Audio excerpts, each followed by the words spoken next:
US open 2023 tennis tournament. Tennis का ये अंतिम ग्रैंड स्लैम होता है। देखिए, टेनिस में जो 4 प्रमुख प्रतियोगिताएं होती हैं उनको मिलाकर एक ग्रैंड स्लैम कहा जाता है। तो सबसे पहले उसमें ऑस्ट्रेलियन ओपन, फिर फ्रेंच ओपन, फिर विंबलडन और लास्ट में यूएस ओपन होता है। तो ये विंबलडन का आखिरी टूर्नामेंट है।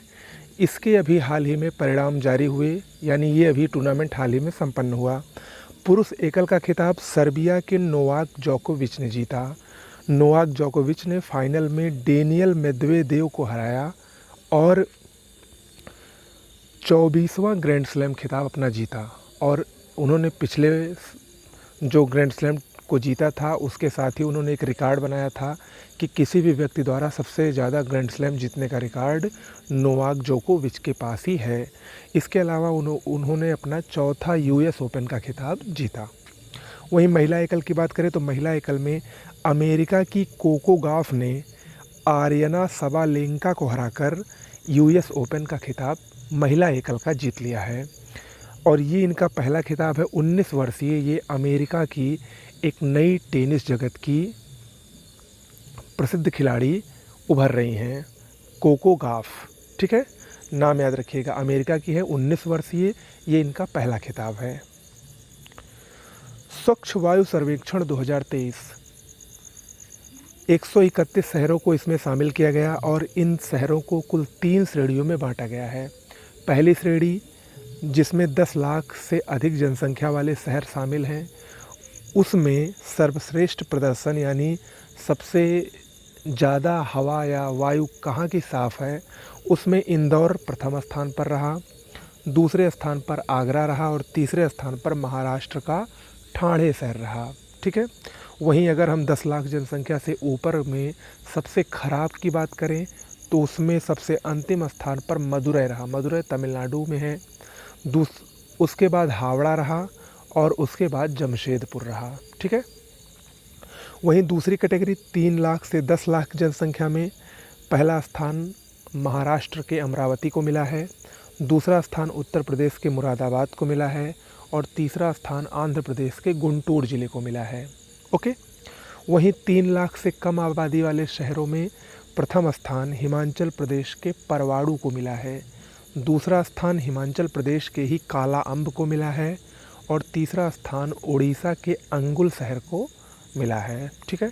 तो ये तीनों श्रेणियों में जो अलग अलग प्रदर्शन किए हैं शहरों ने, उनका नाम आप लोग ज़रूर याद रखिएगा।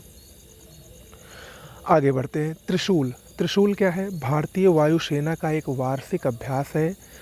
पश्चिमी वायु कमान द्वारा इसको आयोजित किया जा रहा है। लेह से लेकर राजस्थान तक इस अभ्यास का क्षेत्र शामिल है। ठीक है। चलिए, पश्चिम बंगाल से संबंधित 2 अति महत्वपूर्ण खबरें देख लीजिए। पश्चिम बंगाल की सरकार ने अब पोइला बैसाख, जो कि 15 अप्रैल को मनाया जाता है, और ये जो पोइला बैसाख क्या है, ये बंगाली कैलेंडर का प्रथम दिन है। अब इसको बंगाल दिवस के रूप में मनाए जाने की घोषणा की गई है। वहाँ की मुख्यमंत्री ममता बनर्जी ने इसकी घोषणा की और इसके लिए बाकायदा विधानसभा में एक विधेयक भी पारित किया गया है। ठीक है। तो अब पोइला बैसाख को बंगाल का दिवस मनाया जाएगा, उस दिन बंगाल दिवस के रूप में मनाया जाएगा। साथ ही साथ रविंद्रनाथ टैगोर द्वारा रचित बांग्लार माटी बांग्लार जोल को आधिकारिक रूप से राज्य गीत भी घोषित किया गया। ओके। चलिए, अगला है मून स्नाइपर। बहुत ही महत्वपूर्ण है मून स्नाइपर। ये जापान का चंद्र अन्वेषण अंतरिक्ष यान है, यानी चंद्रमा का मिशन है ये जापान का, जिसका नाम है मून स्नाइपर। और इसको हाल ही में जापान द्वारा H-2A रॉकेट द्वारा लॉन्च किया गया है, जो कि अगले वर्ष के शुरुआत में यानी जनवरी में चांद पर पहुंचने की संभावना है जिसकी। और अगर जापान चांद पर सफलतापूर्वक पहुंच जाता है तो वो विश्व का 5वां देश बन जाएगा। आप सभी को पता है अभी हाल ही में भारत विश्व का 4था देश बना है जिसने चांद पर सफलतापूर्वक लैंडिंग की है। भारत का चंद्रयान 3 सफलतापूर्वक लैंड हो चुका है चांद पर। ठीक है। तो अब जापान अगर सफलतापूर्वक लैंड कर जाता है तो ये विश्व का 5वां देश बन जाएगा। ओके, चलिए अगली खबर है एयरबस।